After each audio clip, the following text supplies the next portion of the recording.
everybody, welcome. My name is Rubydung. Welcome to today's episode. As you can see, I'm over here at the main base. That is because I'm doing a little bit of work over here. I've accumulated quite a large amount of ore, and I'm just going through and mining some of it out. I'm just whittling away at a Fortune 3 pickaxe, basically, and getting some ores. I'm just tired of this stuff sitting around and being useless, so I'm just turning it all into the actual usable materials. So I'm just quickly doing this before I start today's episode, so I'm just going to wind up getting this finished up, and then we can actually begin getting into some real projects here. Alright, I'm over here at the old warehouse project. It's all the way through the desert here, and if I peek over here, you'll wind up seeing a massive thing of stone slabs. This is a very old project I wound up doing a very long time ago, but I haven't worked on it in years. A long time. It's just simply because it's not worth the effort. It's a very big project that was extremely ambitious back in the day, and there's no real reason to do that nowadays. I'm glad I never did finish it, or because it would have become extremely non-useful, and also just like kind of redundant because I would never used it because how far away it is. My portal's still broken, so I actually had to run all the way out here through a different portal. So, yeah, but the reason why I'm out here is for today's project, I'm not going to be working on the warehouse. Matter of fact, I'm going to be decentralizing this area, not coming back here, probably not anytime soon, I'm willing to bet. Simply because there's really nothing out here for me. So, what I'm planning on doing is removing the last reason for me to ever be in this area is inside this house. I have chests filled with an extremely rare resource. Just to show how rare this resource is, when I open it up, it's a missing entity tile. So, what all of this is if I scroll over this, you can see it is wooden slabs. These are very old wooden slabs. They didn't use, they used to be able to make these, and they shared the same tile slot as stone slabs, and they were just basically retextured. So these are basically stone slabs, so you have to break them with a pickaxe and all that, but they don't burn, so you can get wood textures that don't burn. That's kind of why I have so many of them here, because they were extremely useful, and it's the only reason this part of the base still exists, is simply because I wanted all of these out here. Well, I am wanting to decentralize this area, and the only reason this area is still in use is because I have tons and tons of these chests. So what I'm wanting to do is move over all of these chests over to the main base and make a miniature storage system at the main base for all of these, because I just want all of these over at the main base. So what I need to do is I need to get an ender chest, plop that down, and then begin mass hauling all of these guys over to the main base and begin constructing a room for them. So I'm going to have to begin picking these up just like this and slowly begin transiting them over, in which case the new portal for this area, because the old one broke, I'm probably going to come over here with a flint and steel to make my job a little bit easier for this, but the new portal is somewhere out in the woods here, so I have to kind of run around lost a little bit in the woods and hopefully find it. But anyways, guys, I'm going to begin moving this stuff around, and I'll be back with you guys hopefully with this nice and moved over, at least for the most part. Alright, after much time of moving things around, I finally got them all moved over from the little warehouse area all the way over to the base here. So this isn't all the slabs I have in the world, but this is all the ones I had at the warehouse and a couple I've had over here at the main base. So it is time for me to consolidate all of these. I'm not going to be moving some that are placed in random locations in this world. Like, for example, I have some over at the Big Dig, and I have a couple that I think are over at the Nether Water Base as well. But I'm not going to get literally all of them in this world to put them in one location, because I think that's a bad idea. But I am getting quite a bit.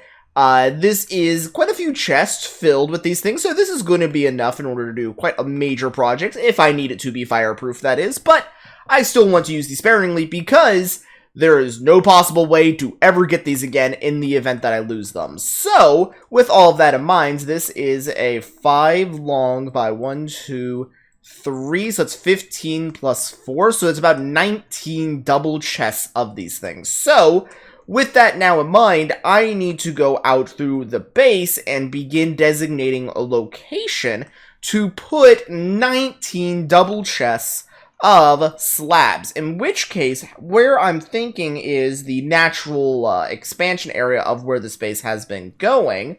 So I'm thinking if I run all the way down through this way, and then swerve off this direction, and then head down from here, and then basically, it's not going to be a straight line, I do need to make another turn here in a moment, but basically along this location, in which case this is hovering around the coastal area that I've been naturally expanding, reaching over to this intersection around, go through here, go around the horse racer here, and then I think expanding about this direction or so, and then building it over the desert there, and then kind of making this its own miniature intersection, so that way I can begin turning to loop back in around on the base, kind of, I think would be a pretty good idea here.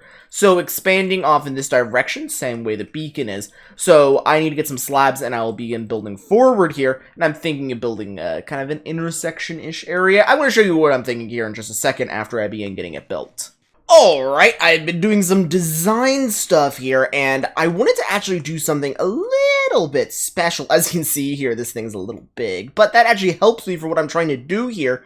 I was wanting to create a very small pattern, and I wound up getting out of my way to get some hardened clay, and by doing so, I actually kind of want to create a small pattern replicating this. I think, based off the two colors I got here, this one is magenta dye, and over here is purple dye. And I think, actually, magenta dye works better for what I'm trying to do here, because I feel this actually recreates the texture, not perfectly. This texture is still significantly lighter, I think, than this one. But it's better than the purple. The purple's a little too dark. But doing this, I want to create a bit of a pattern. I'm thinking actually for the floor, because in my base I don't often design floor patterns. I typically just use half slabs, but for this room I'm actually kind of wanting to do something a little bit special. Yeah, I think that works. In which case it's just going to be a very small thing, but I think it will be pretty cool distinction for the room itself. So I just wanted to get these colors sorted out, and I think that this is a good color to start with. So going forward with this, I'm going to begin implementing the room now, and I'll be back with you guys, and hopefully this design will be worth the time, because I had to go out and get a whole bunch of clay for this, so... Alright, after doing a little bit of work here, you can see the floor design I was wanting to go for. A little bit more subtle, I was thinking, so that's what I was thinking here. But I also have all the chests nice and up. 8 times 3, so that's going to wind up being, I believe, 24 chests, which is definitely enough in order to hold everything that I'm needing here. Technically, I probably could remove a few of these chests, but this is just supposed to be storage for all these slabs that I'm going to be putting in place here. And I also want to put in these because this is going to be another intersection. So I'm going to be putting these in place, though technically the base will probably be priority extending either in this direction or this direction, but there's the possibility that there's going to be like a farm or something in this direction, but I'm probably going to be primarily experimenting in these two directions, but this is just supposed to be a small intersection that's supposed to show off that I have a whole bunch of cool missing items in this area. But first off, I need to extend this whole thing nice and upwards. Then after I do so, I'll probably be putting stairs above each of these. And then I'll be putting in a nice ceiling, because this isn't going to be a very tall room. I don't need to worry about it being very tall. So I'm probably, this is a little short. Yeah, I think what I'll have to do here is, yeah, this is going to be a fairly short room, I think. Probably going to have to measure up how tall the halls are, so that way this thing isn't shorter than the hallway. So this is probably going to be forcibly taller than I was thinking, but it should be fine. Alright, I'm almost complete with the actual room now. I've been building up the walls, and I'm running over with some glass and some torches to begin putting the final parts in on the actual room itself. I obviously still need to move all of the actual resources into the room still, but it's, for the most part, like, all the walls and such are done. All the chests are nice and in. I forgot to grab stairs, but I can quickly craft those.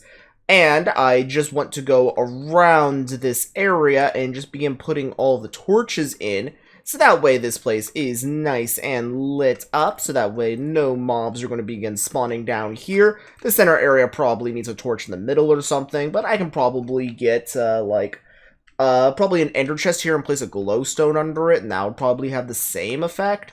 But I also need to still pillar up a little bit.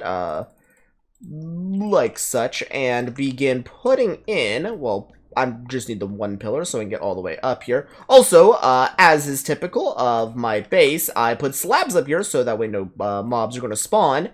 But now what I need to do is begin going through here and putting in the glass ceiling. So that way I have like natural sunlight coming into this room, but still have a ceiling. Glass ceilings I just find are the easiest of the ceilings that you can wind up making. And I also have enough glass that I think I can easily make this without causing much problems for myself. And on top of that, I got a silk touch pick, so I can get them back if I misplace it. Just a little convenience there. Anyways, after I get this nice and in place, all I have to do is move all of that, all of the actual individual, the wooden slabs. But that's more of an off-camera thing, I'm thinking, because that's probably going to be it for today's episode, and also because that is extraordinarily boring. I don't think anyone really cares to see me moving slabs. It's not exactly very exciting business. So, with all that said, guys, that's probably going to be doing it for today's episode. I keep misplacing all of this glass. Golly, such an annoyance. But anyways, guys, that's probably going to be doing it for today's episode. I do hope you guys enjoyed. If you guys have anything you want to see me do here in the future, be sure to tell me, because I always love hearing your guys' suggestions. I have a billion projects that are always going on in this world, and yeah, you guys can always tell me what you want to see me work on, or any new projects you want to see me work on, because there's, once again, this is a game of infinite choices. You can always tell me something that you want to see me work on. But with all of that now nice and said, that's going to be doing it for today's episode. I do hope you guys enjoyed. I'll be seeing you guys here in the next one. So long. See ya. Bye. Glass ceiling.